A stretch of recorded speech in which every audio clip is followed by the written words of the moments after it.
squeaking, it's my dog. So he's asking for a bit of attention at the moment. So you're squeaking, it's my dog. So how's things with you and the rest of the guys? What's that? I'm sorry. How's you and the rest of the guys? We're doing all right. We're all hanging in there. I think everyone's doing well. All good. Yeah, as good as can be. As good as can be. How's things been during the COVID? Have you been in touch and kept in touch with each other? Yeah, for the most part. I mean, there's really not too many reasons to talk to each other. I mean, it's good to be away. I guess for the most part, we see each other so much when we're on the road and everything. So I think this has been just a little bit of a break for everybody here. So when we need to talk, we do. And but everybody seems to be all right, doing well. That's good. Can we start from the beginning? What music did you grow up listening to, and what got you into playing an instrument? Well, I mean, yeah, and I think I saw on your little header there, I believe you said it says "Kiss is your life." I think I saw that right. Well, Kiss was a big factor for me growing up. I mean, that was the band that got me started. I mean, being a 10-year-old boy, finally just getting into something that you like. I mean, obviously, you like music prior to then, but it's just what you're hearing on the radio and then when Kiss came out and or obviously they were out, but when you're old enough then at that point, like I was, 9 years old or whatever, and going, oh my gosh, Kiss blew me away and changed my life, right? This is like what a powerful force they were for me to want to to love music. And at that point I think I'm still too young to really go, well, this is what I want to do, but at the same time I was definitely was so intrigued by them and what they were doing. And it was an amazing time. It was my first concert I ever saw, Kiss Dynasty Tour '79. I was 10 years old, and I was a fanatic, of course, and that was huge. That got me started, basically, and then it really wasn't maybe until at least a couple more years after that when I was getting a little older of really wanting to, okay, I want to be in my, create, I want to learn an instrument, I want to play an instrument, I want to be in a band, Yeah. But yeah, definitely Kiss was the band that got me started. Yeah. For me, it was Accept that I just, Balls to the Wall was amazing, and that got me. And then from that, I came across Love Gun. And I remembered the story of going into I don't know if you ever had any in America, Woolworths. It's like you were Walmart. Oh, okay. And I went in there and it was a tape, and I saw the four figures there on it, and I was like, oh my God, what's this? And so I didn't have enough money, so I'll have the police knocking on my door in a minute. My mate went and took, this is going back years now, when you had a little price sticker, and not barcodes on that. So he took the sticker off that and put it onto it. So I paid 29 pence. Oh. And at the time, they looked at the sticker and when you had 29 pence. Yeah. And I took it home, and the rest is history. Nice. I when I was out in Iraq with working with the Department of Defense, when I came back, I used all the money I'd saved to go out to America to see Kiss on tour with Aerosmith. Oh, nice. Yeah, and have a meet and greet, and great. It was amazing. It was that's great. The best thing I've ever done. That's a great story. No, that's awesome, man. That is awesome. That's the one thing which I think with everybody, we all have stories, especially around music.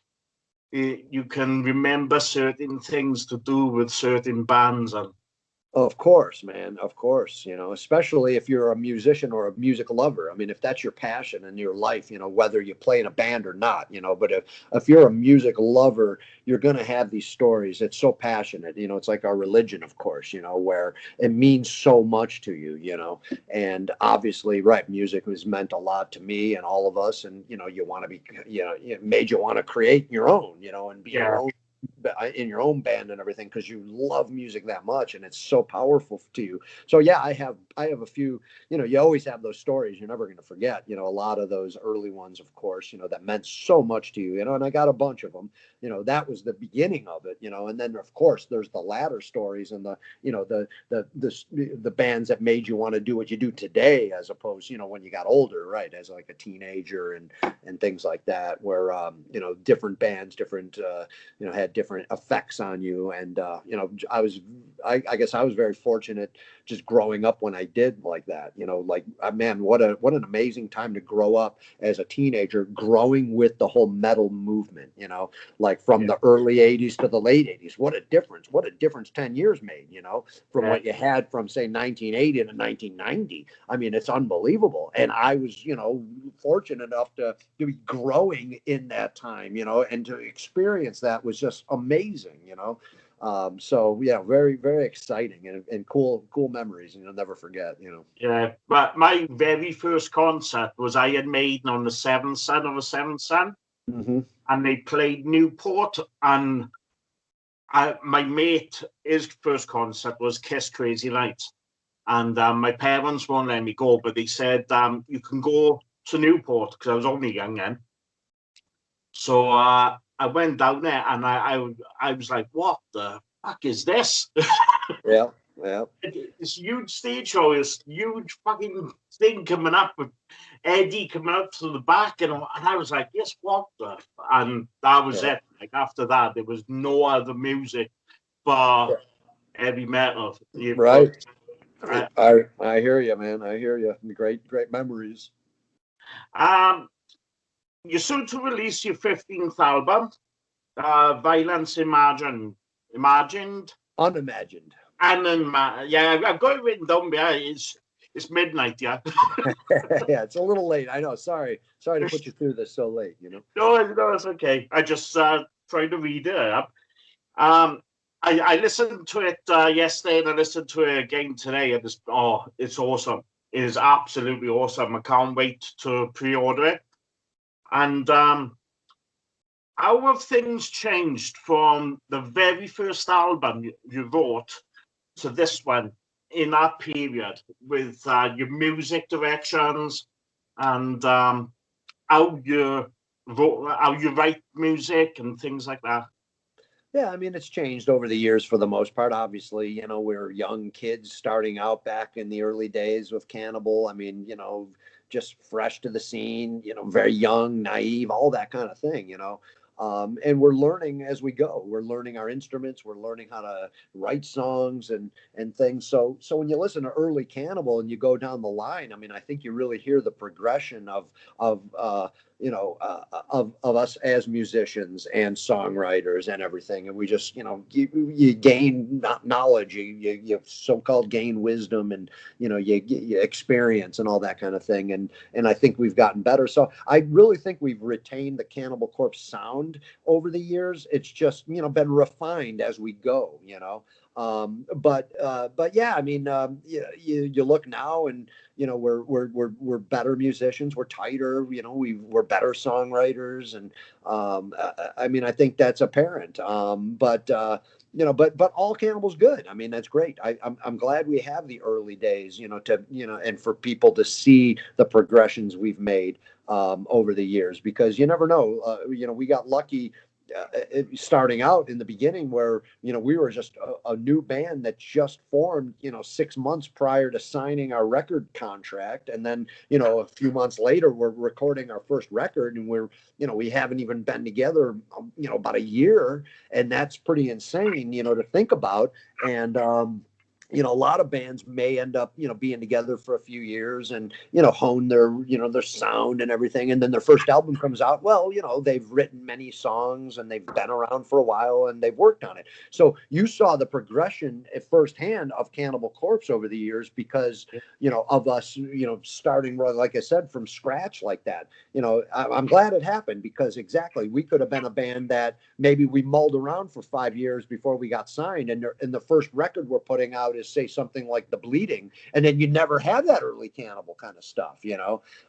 So I think it's kind of cool that we're able to have that, and the fans are able to to see the progressions of the band. But yeah, it's just us getting older, us getting more experienced, us getting better at what we do, and just going about what we started anyways, is just to be a death metal band. So I think that's apparent through all the releases. We just got a little bit better as we went.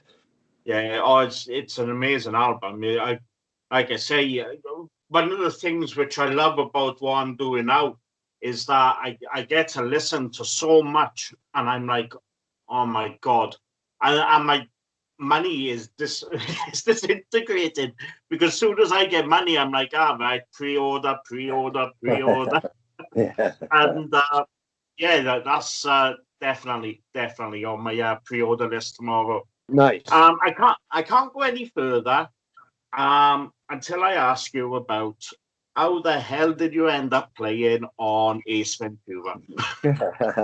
I know that was pretty remarkable thing in itself, right there. Yeah, Yeah, well, it was all Jim Carrey. I mean, we were obviously around for a couple of years. I think we just released Tomb of the Mutilated, and this would have been what, 93 that this happened. And I guess the whole movement of death metal being so new to the world, and it really, I guess, caught Jim Carrey's ear. He was really intrigued by this whole thing, this extreme kind of music. Bands yeah, like us, Napalm Death, and everything. And he just wanted us to be in his movie. He's making a movie for the first time, right? He was on a show in the yeah, States in living color, and and here he is about to embark on his first motion picture. And he's obviously got creative control for what, a lot can happen in the movie, and he wanted Cannibal Corpse in the movie. So that's basically what happened. We get the call from his people. Metal Blade, our record label, calls us. Hey, you want to be in this movie? Jim wants you. What? This is not what you're expecting to hear as a yeah, death metal band, and all that. So very exciting, very cool. Obviously, it was huge, right? So many people get to see Cannibal Corpse for the first time that they didn't yeah. know what we were about. And the movie did well. I mean, it was a big win for everybody, but big for death metal, and a lot of fun. I mean, yeah, looking back, what an experience, and right, like I said, it all just came because Jim wanted us in there. So that's it. Cannibal Corpse must be the most Googled band in history because I wonder how many people typed in who's the band in Ace Ventura. Right. Yeah. I said to my mate, we were watching it, and I went, and the first thing which I came up, and I heard the music, and I obviously you see him in the crowd and all that, and I went, that's fucking Cannibal Corpse, is. And I was like, oh my god, it was amazing. Like, that's the one thing which I loved, seeing bands which I love.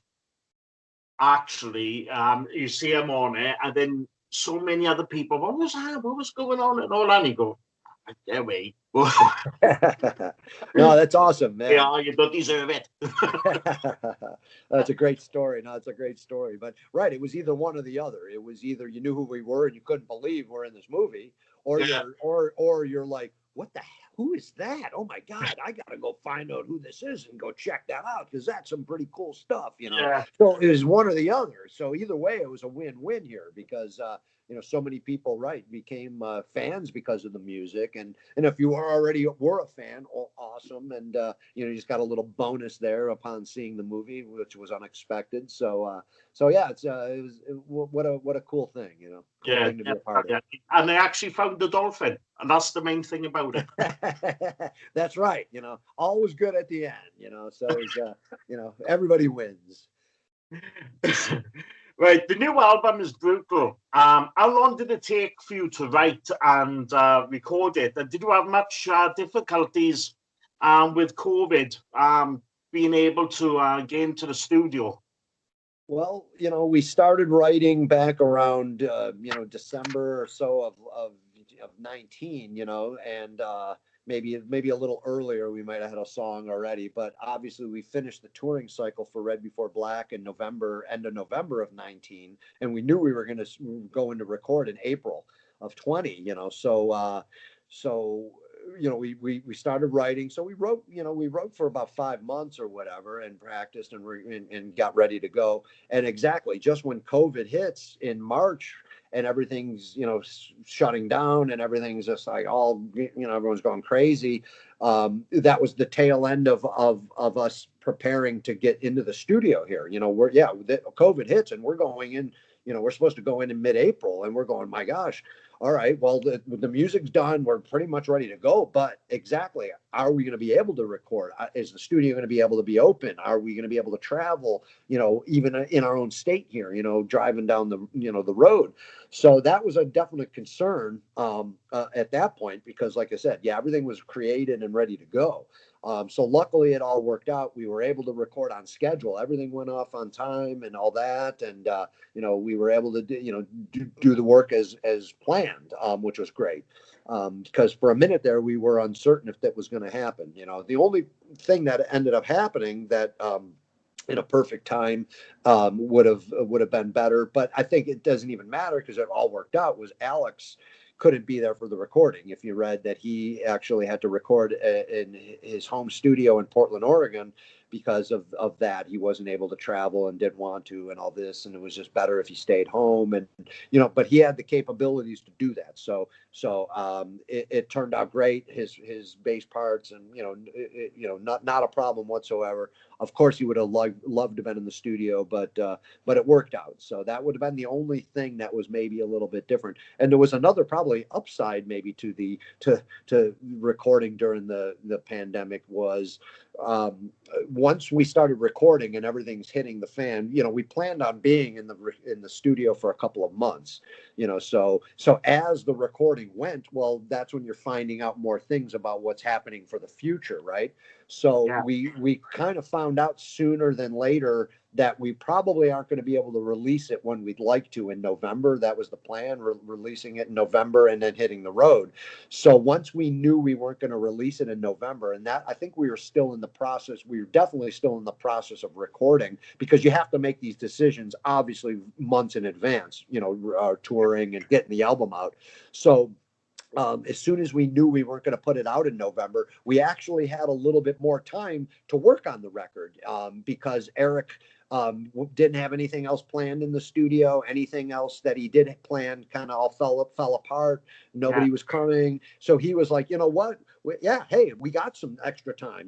If the record label don't need the album, when they thought they would have needed it to get it released in November, well then, hey, we got a little bit of time to maybe work on the mix a little bit, do some extra things here, that we may not have been able to do because of the time crunch. So it actually worked out pretty good, because I think we ended up spending maybe close to about 4 months on the record, where we would have only maybe spent maybe two and a half or so, yeah. so that was it worked out in that way, of being kind of a plus, of course, so kind of And weird.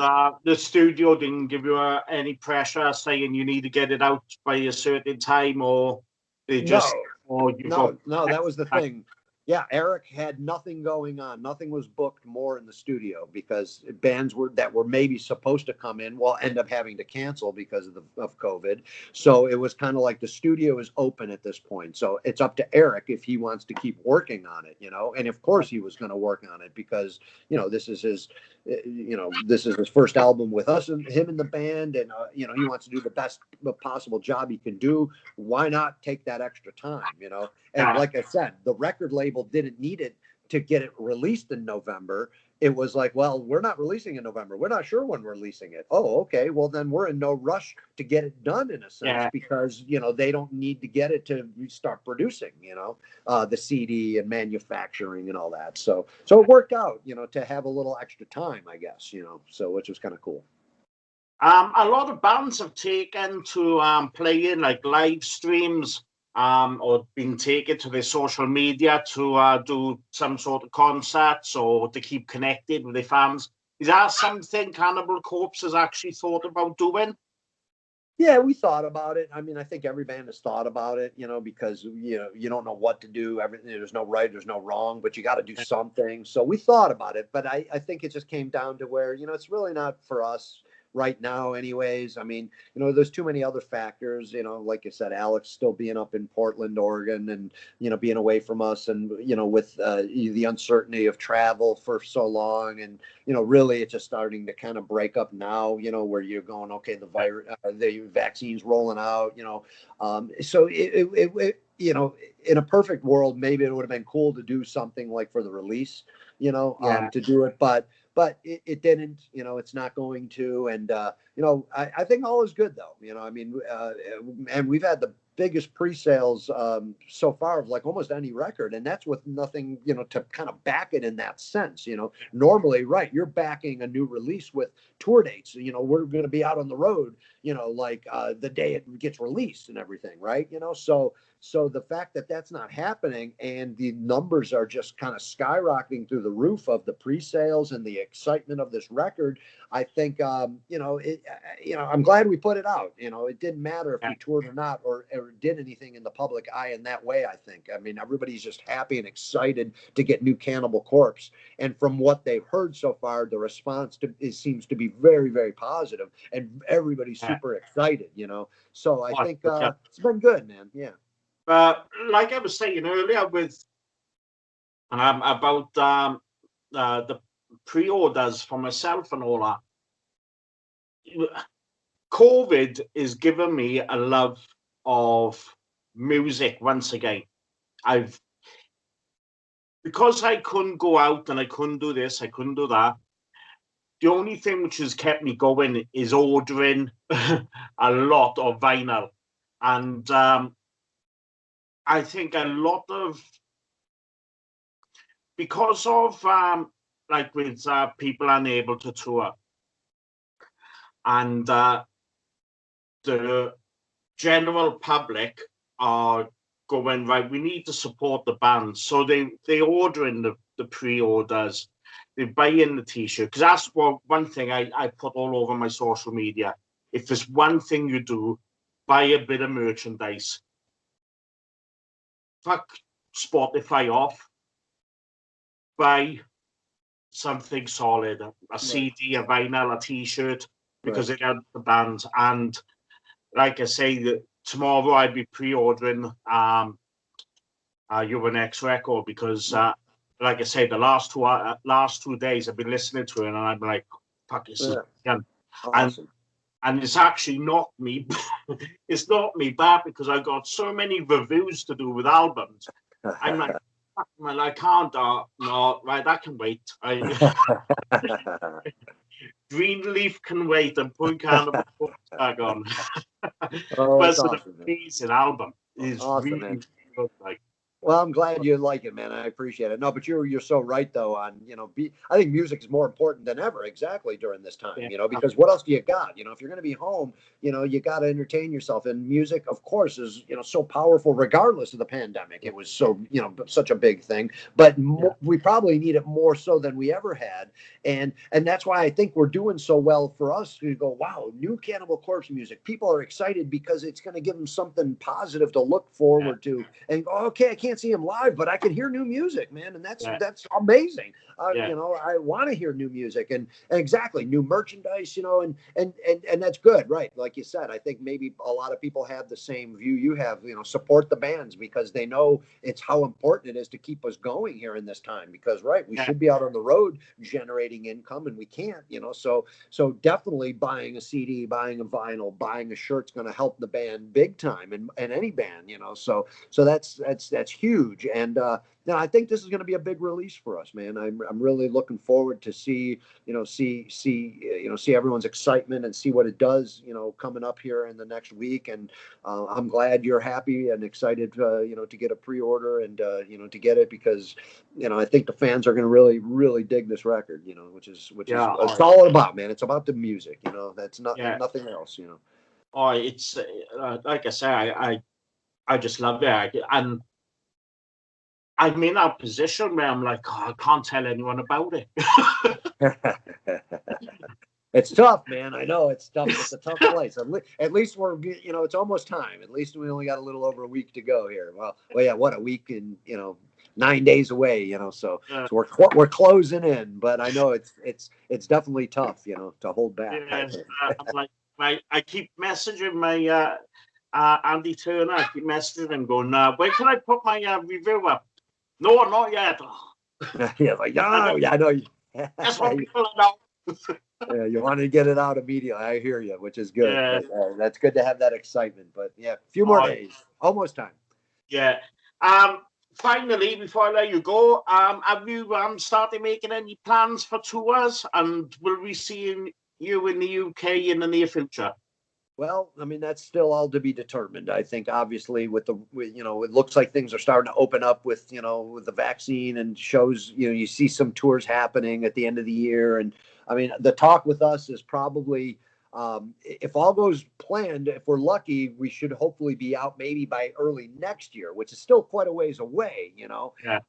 But I mean, there's nothing set in stone, so I think it's still, unfortunately, still kind of playing it by ear and, taking it day by day and seeing what happens here. But, but I think the end is, there's light at the end of the tunnel, I should say, with touring happening and shows starting to commence and all this. And, who knows when we'll make it over to UK or overseas. I do think we would probably start in the United States first, being, the easiest thing for us to do right off the bat, So all I can say is I would think eventually, right, we will be, back to Europe, back to the UK, back to, all the places we need to play throughout the world. But, but we're still at that stage of, a little bit of uncertainty and nothing set in stone right now. So I think we just got to, keep taking it day by day, and, eventually it's going to happen. Yeah, I got my fingers crossed, because I got Bloodstock festival tickets. So fingers crossed I'll go ahead this year, and then you guys on it next year. I hope so, man. I hope so. I hope it goes on. I hope it happens this year, and it'll be a great thing if it does. And then, I think, it seems like no matter what, this time next year, I don't see how things are not happening in full swing. I mean, it's crazy because it seems like it's forever. And like this whole year has seemed forever, Yeah. I mean, it's only been a year, but it seems like 5 years because of, all the things we took for granted that we couldn't do. And it seems like we've been in prison for a lot longer than a year. So another year, even, like, oh my gosh, but in the scheme of things, it could be worse, and it's not that bad. I think we just obviously got to be patient, stay positive. But I would think by this time next year, we're back into full swing, so, so that'll be a good thing, and then, that'd be great to have all these bands playing and everyone going to shows and supporting and all that. It'll be, it'll be crazy. It'll be a lot of fun, I'm definitely looking forward to it. So, and one thing I'm definitely doing is when I see King Diamond, I'm gonna give him a bloody good big mouthful, because I bought Bloodstock tickets purely for Merciful Fate. They oh man, don't because Creator have replaced them, but I'm like, no. Merciful Fate, man, what are you doing? Shit. Well, this has been a blast. I've loved every minute of it. Me too. Good luck with the album. Well, you don't need any good luck. It is a great album. It really, really is. And hopefully I will be seeing you in concert in the near future in the UK, and that will be a blast. I hope so too, man. I appreciate the interview. I'm glad you enjoy the record, and yeah, hopefully we're over in the UK, enjoying a nice pint of Guinness sooner than later. So Yeah, brilliant. Well, have a great day, and I'm gonna go back to bed. no, yeah. Sorry to wake you, and get some sleep, man. It's late over there. So all right, yeah, you have a great one, man. Worth All every right. minute. Yep. Bye bye, man. Take All care. right. All right. Thank you. Bye bye.